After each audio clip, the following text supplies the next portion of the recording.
Assalamu alaikum everyone. We are going to discuss another type of microcytic anemia, which is anemia of chronic disease. So anemia of chronic disease is due to chronic inflammation.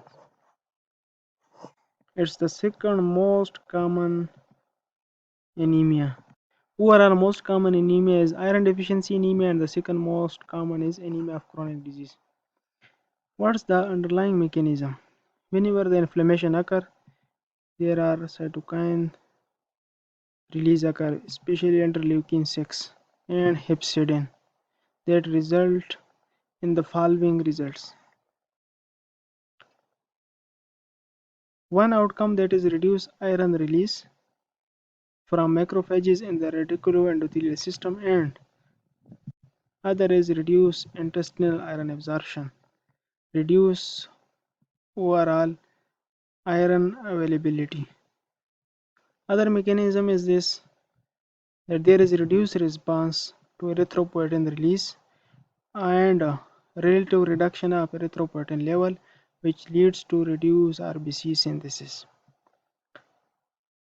Third mechanism is reduced erythrocyte survival and lifespan.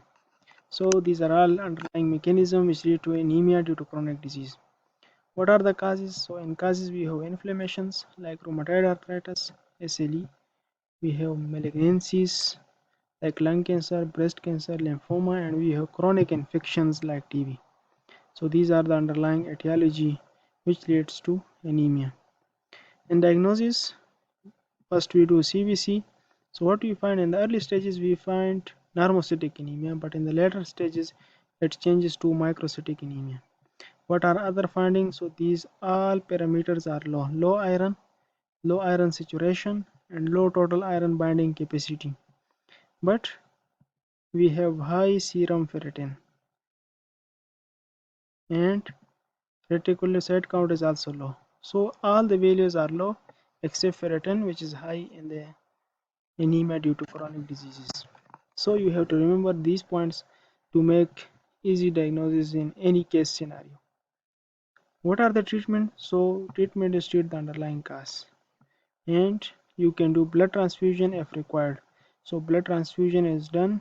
We have explained it before that whenever you have HB level below 7 or below 8 with other comorbidities and cardiovascular risk factors, and we can give EPO in chronic kidney disease like chronic kidney disease.